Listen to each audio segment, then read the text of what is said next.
전에도 말씀을 한번 드렸는데 시편 1편은 시편 전체를 대표하는 아주 중요한 말씀이다. 그 시편 1편을 우리가 통해서 뭘 보느냐, 복 있는 자와 복 없는 자가 아니라 복 있는 자와 죄인과 악인에 대한 것을 비교하는 겁니다. 그래서 죄인과 악인은 결국 누가 없다? 하나님 없다는 거죠. 그리고 복 있는 사람은 누가 있다? 하나님 있다는 거예요. 그럼 지혜 있는 자와 지혜 없는 자가 있습니다. 지혜 있는 자는 누가 있는 겁니까? 하나님을 아는 거고요. 지혜 없는 자는 하나님을 모르는 거죠. 죄인과 악인의 기준이 우리가 생각하는 신호등을 위반하면 죄인이고 신호등을 지키면 의인이고 그런 게 아니다. 그건 사람이 만든 기준이고 하나님 앞에 죄인과 의인은 신호등을 지키면 선하다고는 말할 수 있겠죠. 근데 의롭다라고 말할 수 없는 거예요. 신호등을 지킨다고 해서. 착한 행실을 한다고 해서 그 사람 선하다, 착하다고 할 수는 있지만 그 사람은 의인이다 할 수는 없는 거예요. 그 의의 관점은 철저하게 어디 있느냐? 하나님께 있는 겁니다. 그래서 이 성경에서 말하는 의인과 악인의 모습, 시편 1편이 결국 복 있는 사람은 의인이라 말하고 복이 있지 않은 사람은 죄인이다 말하니까 결과적으로 복 있는 사람은 의인이다. 누가 인정하시냐? 하나님 인정하시는 거예요. 그래서 우리는 하나님의 기준에 철저하게 의로운 자가 되어지고 하나님 아는 복된 사람이 되어야 된다는 거예요. 그래서 시편 1편이 이 시편의 대표다.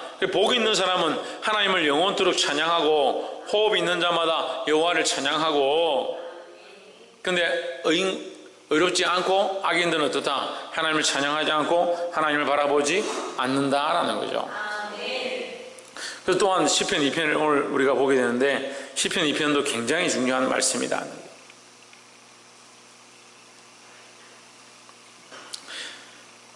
시편 2편 1절 어찌하여 열방이 분노하며 민족들이 허사를 경영하는고. 2절에 세상의 군왕들이 났으며 관원들이 서럽게 하여 여호와와 그 기름 부음 받은 자를 대적하며 했습니다.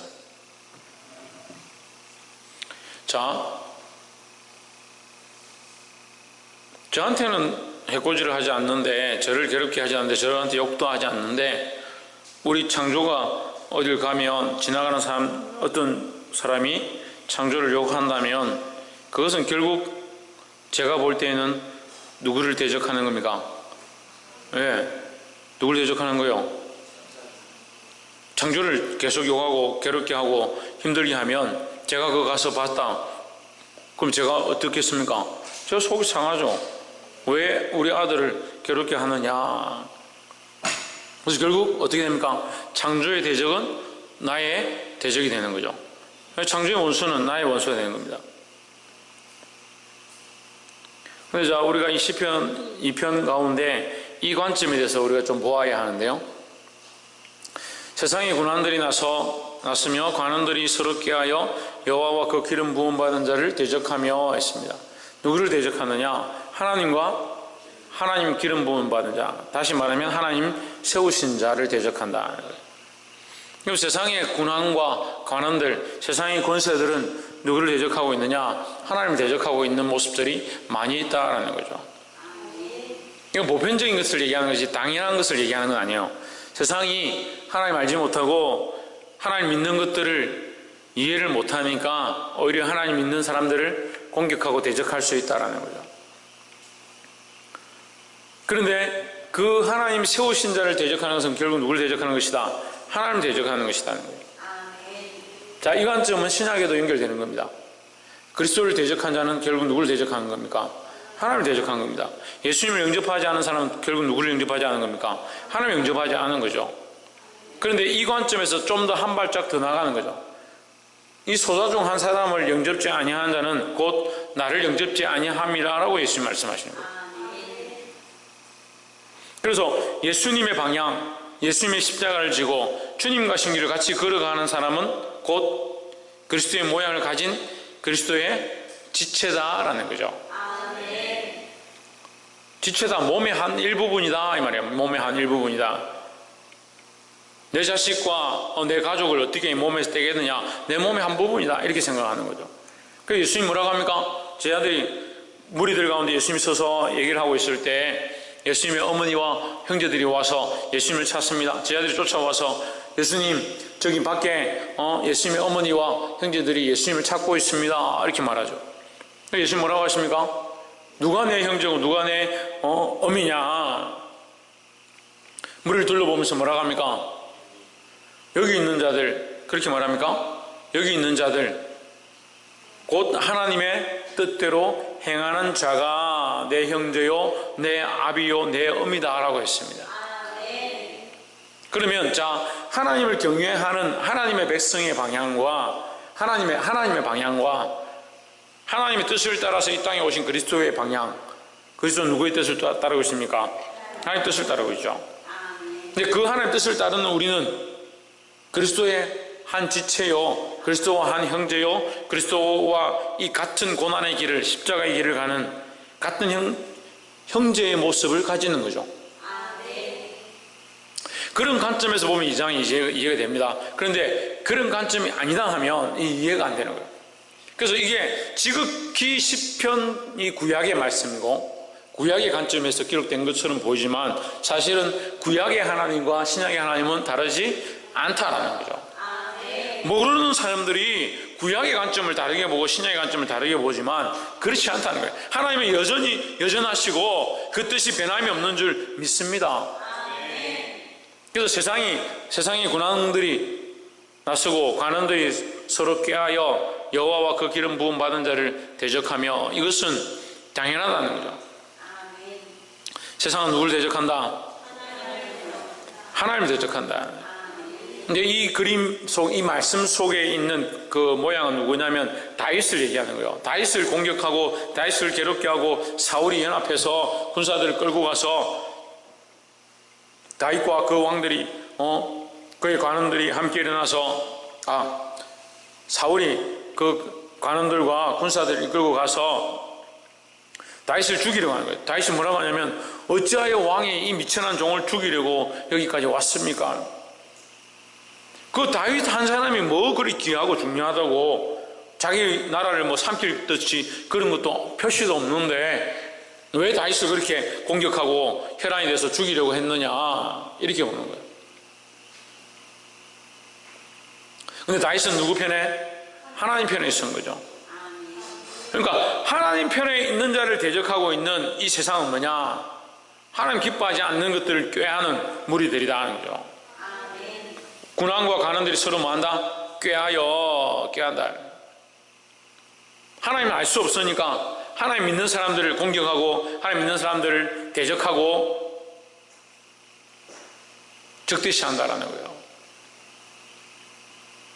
그래서 우리가 믿음으로 나아가고 하나님 뜻을 따라 살아가는데 세상이 우리를 대적하고 적대시하는 것을 이상하게 여길 필요가 없는 거예요.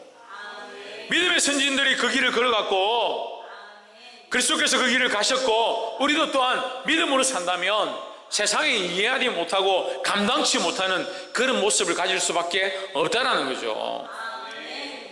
세상이 잘 이해해주고 너 그렇게 사는 게 당연해, 그렇게 해도 돼, 그게 좋아, 그렇게 한다면 우리가 뭔가 잘못하고 있다는 거예요. 세상이 다 이해하는 삶을 살고 있습니까? 자기가 자기를 알겠죠. 세상 사람들이 다 이해하는 삶. 홍진우 무슨 삶? 그런 삶을 살고 있다고? 세상 사람들이 다 이해하는 삶, 니 그렇게 하는 거 맞아? 니 그렇게 할 수도 있지 뭐. 그렇게 하는 삶을 살고 있다면 뭔가 우리의 하나님과의 관계가 문제가 있다는 거예요. 세상이 감당치 못하는 사람들이 되어야 합니다. 옆에 사람 보십시오. 세상이 감당치 못하는 자가 됩시다. 세상이 이해 못하는, 세상이 감당치 못하는 그런 믿음을 가지고 하나님 안에 붙어 있기를 주의 이름으로 축복합니다. 6절에 내가 나의 왕을 내 거룩한 산 시온에 세웠다 하시리로다 했습니다. 내가 나의 왕이라는 것은 나는 누구냐? 하나님이죠. 하나님의 왕을, 이게 하나님의 왕이 아니라 하나님이 세우신 왕, 하나님께서 세우신 이 이스라엘의 왕을 어디 세웠느냐? 어디 세웠습니까? 시온산에 세웠다. 시온산에. 시온은요, 시오니즘 이렇게 하는데, 시온이라는 것은 예루살렘을 얘기합니다. 예루살렘. 예루살렘에 세워진 왕이다. 그 예루살렘 왕이 누굽니까? 그래서 다윗을 뭐라고요? 시온의 왕이다 하는 거예요. 시온의 왕. 다윗은 시온의 왕이고, 또한 오실 메시아 그리스도는 결국 시온의 왕 중에 왕인 거죠. 다윗의 후손에서 태어난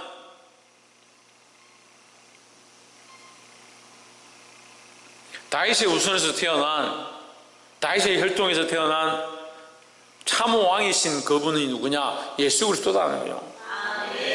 그래서 이 시온에 세워진 내 거룩한 산 시온에 세웠다 하신 이 왕은 누구냐? 다윗을 의미하고, 또한 이 다윗을 의미하는 이것은 연결되어서 결국 누구를 향하고 있습니까? 예수 그리스도를 향하고 있는 거죠. 그럼 다윗은 왜 고난을 당했냐? 왜 사울에게 쫓김을 당했느냐? 왜 백성들에게 돌에 맞아 죽을 뻔했느냐? 누구의 길을? 하나님이 원하시는 길을, 하나님 마음에 합한 삶을 결국 그리스도의 모양대로 살았다라는 거죠. 볼 수 있기를 주님은 축복합니다. 7절, 내가 영을 전하노라. 내가 명령을 전하노라. 여호와께서 내게 이르시되 너는 내 아들이라. 오늘 내가 너를 낳았도다. 우리가 이 찬양을 많이 부르고 이 노래를 알고 이 가사를, 이 말씀을 우리가 다 알고 있습니다. 여호와께서 내게 이르시되, 박성리 뒤에 가서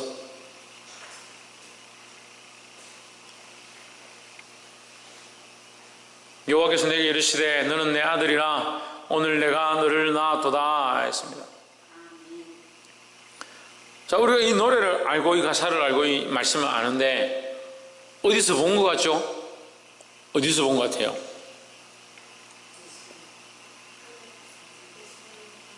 예수님이 뭐요? 예수님이 뭐? 변화산에서, 또 예수님이 세례받을 때 이는 내 사랑하는 아들이요 내 기뻐하는 자라. 내 사랑하는 아들이다. 예수님을 백성들에게 뭐라고 소개하느냐? 하나님의 음성으로 처음 백성들에게 들리게 하실 때 이는 내 사랑하는 아들이요 내 사랑하는 아들이다. 여호와께서 내게 이르시되 너는 내 아들이라. 오늘 내가 너를 낳았도다. 이건 다윗에게도 말하는 것이지만 결국 누구를 상징하느냐? 예수 그리스도를 상징하는 것입니다. 그래서 우리가 믿음으로 살면 우리를 통해서 누가 투영되느냐?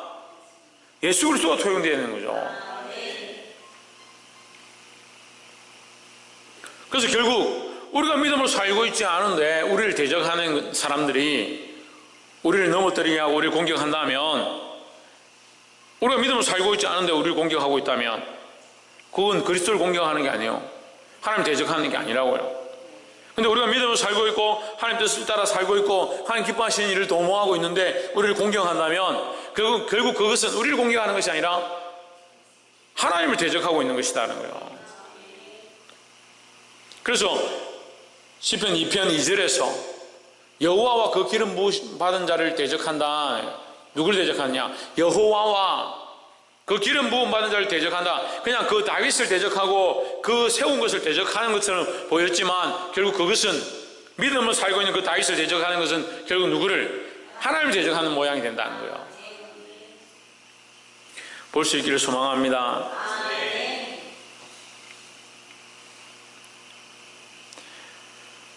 그래서 너는 내 아들이라. 오늘 내가 너를 낳았도다. 이 7절에 이 말씀은 그리스도를 상징하고 있고 우리를 위하여 이 땅에 오신 그리스도의 모양을 얘기하고 있지만 결국 우리가 믿음으로 살면 우리도 누구의 아들이 되냐? 하나님의 아들이 되는 거죠. 여러분 한번 보십시오. 우리는 하나님의 자녀입니다. 결국 우리가 하나님 뜻을 따라 살면 누구의 자녀냐? 하나님의 자녀라는 거예요. 그게 하나님의 자녀, 하나님의 자녀, 복 있는 사람, 하나님이 인정하는 자. 그리고 누구를 드러내냐? 예수 그리스도를 드러내는 자가 되는 거예요. 예수 그리스도를 표시하는 사람이 되는 거예요. 다윗이 결국 믿음으로 하나님 마음에 합한 자로. 박창준 누가? 너도 뒤에 가.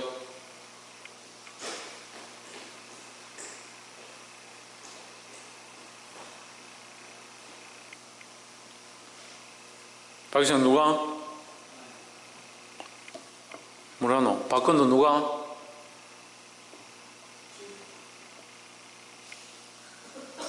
질문이 답이다. 홍진우 누가? 니도 뒤에 갈래? 이수연 누가? 신성경 누가? 다윗이 어떻게 살았다? 하나님 마음에 합하게 살았다. 하나님 마음에 합하게 하나님 뜻을 따라 살았다. 그래서 세상이 어떻게 했느냐? 그를 감당할 수 없어서 그를 대적했다는 거예요. 그 세상의 대표가 누구냐? 사울이라는 거죠. 여러분 똑같이 보십시오. 사울도 왕이었고 다윗도 왕이었습니다. 특별히 사울은 이스라엘에 처음 세워진 왕이었습니다. 뭐가 달랐냐? 사람들이 세운 왕이었고 하나님이 세우신 왕이었다는 거예요. 하나님 마음이 아파하니까, 하나님 뜻을 따라 사니까, 하나님 기뻐하신 대로 살려고 하니까 하나님 세운 왕이 되었다. 우리는 어떤 왕이 되고 어떤 뜻을 따라 살아야 되냐? 하나님 세우신 왕이 되어야 되는 거예요. 에이, 목사님 우리가 무슨 왕입니까? 능력도 없고 힘도 없고 건세도 없는데. 우리 열왕기상, 열왕기 상하, 역대 상하 하면서 다 배웠어요. 우리 인생에 주신 왕권을 우리에게 주셨다고. 일어나고 싶을 때 일어나고, 자고 싶을 때 자고, 먹고 싶을 때 먹고, 입고 싶은 옷 골라서 입고, 눈썹 길게 바르고 싶으면 길게 바르고, 짧게 바르면 짧게 바르고, 면도하고 싶으면 면도하고, 자기 마음대로 하잖아요.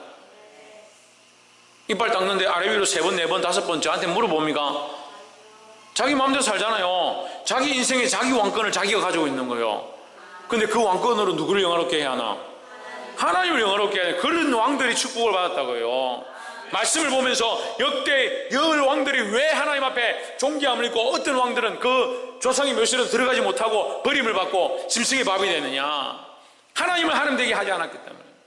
우리 인생도 마찬가지고요. 하나님을 하나님 되게 하는 것, 하나님 뜻을 따라 사는 것으로 말미암아 우리가 하나님 나라에서 유업을 얻고 하나님 주신 상급을 얻게 될지, 아니면 쫓겨나서 어두운 데 쫓겨나서 이를 갈며 슬퍼하는 그런 모습이 될지 결정되게 된다는 거예요. 볼 수 있기를 주의 이름으로 축복합니다. 하나님께서 그리스도를 당신의 아들이라 했던 것처럼 우리가 하나님 뜻을 따라 살면 하나님이 자녀답게 사는 것이다 라는 거예요. 12절 그 아들에게 입맞추라. 그렇지 않으면 진노하심으로 너희가 길에서 망하리니 그 진노가 급하심이라. 여호와를 의지하는 자는 다 복이 있도다 했습니다. 여기 입맞춘다. 그 아들에게 입맞추라. 이제 시편 2편에서 이제 노골적으로 이제 아들이 하는 거예요. 노골적으로 그리스도를 상징하고 있는 거예요. 2000년, 3000년 예수님 오시기 전에 1000년 전에 600년 전에 기록되어진 이 글이, 이 말씀이 노골적으로 말씀 속에서 누구를 얘기하고 있냐? 예수님이 오실 메시아, 그가 하나님의 아들이심을 강조하고 있다는 거예요. 우리 누구에게 입맞추느냐? 남자 여자가 왜 입맞춥니까? 사랑하니까, 내 몸 같으니까, 육체가 하나 되어지고 생각이 하나 되어지고 마음이 하나 되어지는 모습이 입맞추는 거죠. 그 아들에게 입맞추는 것은 뭡니까? 그 아들을 따르고 그 아들이 옳다, 당신을 사랑한다, 당신이 원하는 대로 살기 원한다, 이것이 뭐예요? 이것이 교제, 영적 교제를 얘기하는 거예요. 우리는 그리스도 안에서 그리스도와 입맞춤 바 되어진, 그리스도와 한 생각과 한 마음과 한 소리와 한 뜻과 이 하나 되어진 삶을 살아가는 거예요. 그래서 하나 되기 위하여 특별히 뭐가 필요합니까? 신의경, 최원영,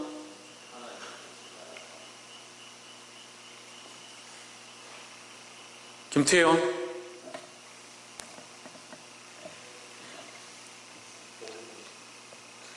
최원승 권사님.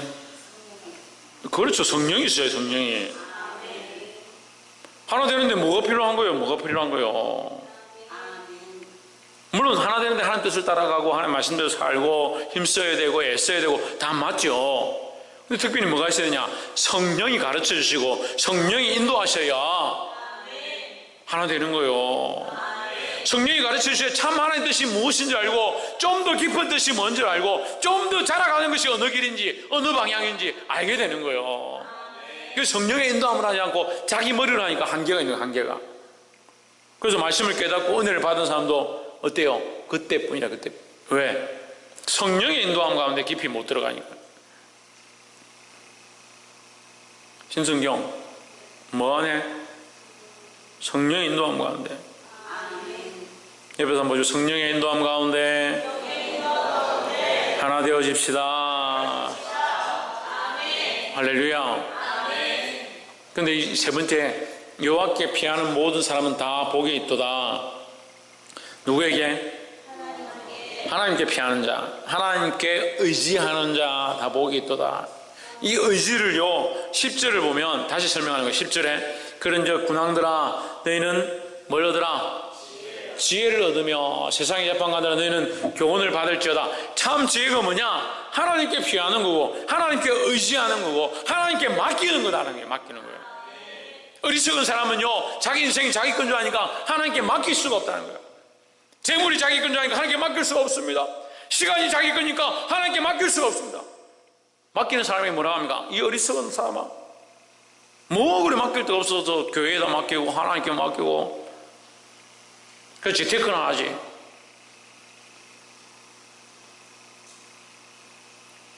그렇게 시간이 남아도냐? 가서 돈이나 더 벌어라. 그렇게 생각하는 거예요. 하나님께 맡겨야 되는 거예요. 맡기는 거예요. 맡기는 거예요. 우리의 인생이요 참 지혜를 얻는 방법이 뭐냐? 하나님께 맡기는 거예요. 이 땅에서 다 얻지 못하더라도 하나님 나라에서 얻도록 하나님께서 갚으시도록 하나님께 맡기는 이 지혜가 우리 안에 있어야 될 줄 믿습니다. 옆에서 한번 보시죠. 하나님께 맡겨드리는 지혜를 얻읍시다. 그런 믿음이 있고 하나님께 맡겨드리고 하나님 마음에 합한 자, 그런 자를 하나님 기뻐하신다는 거예요. 그런 자들은 뭐가 됩니까? 뭐라 부름을 받습니까? 하나님의 아들이라 부름을 받는 거예요. 하나님의 아들이라. 하나님의 아들의 그름을 받으리라. 하나님의 말씀을 따라 살고 심령이 가난하고 의에 줄이고 핍박받고 그런 사람이 하나님의 아들이라 이 그름을 하나님 봐야 돼요. 화평케 여기는 자, 화평케 하는 자, 하나님의 아들이다. 하나님의 아들. 말씀을 맺겠습니다. 사랑하는 성도 여러분, 우리가 믿음으로 살면 세상 사람들이 우리에게 참 잘한다 그렇게 하지 않습니다. 우리가 하나님 뜻을 따라 살고 말씀대로 살고 더 그렇게 하고 더 기도하고 더 몸부림치면 세상이 우리를 향해서 손가락질하고 오히려 우리를 대적할 때가 더 많이 있습니다. 하지만 그 모습은 결국 믿음의 조상들이 걸어갔던 길이고 다윗도 걸어갔고 그리스도도 또한 이 길로 갔다는 사실을 우리가 기억해야 하는 거예요. 그래서 이것이 당장 보기에 어리석어 보이고 당장 보기에 힘들어 보인다 하더라도 우리는 그리스도께서 가신 이 길을 기억하고 하나님 마음에 합한 자로 누구를 의지하느냐? 하나님을 의지하는 거예요. 누구에게 맡기냐? 하나님께 맡기는 것이 참 지혜인 줄 보게 되기를 주의 이름으로 축복합니다. 이제 함께 기도하겠습니다.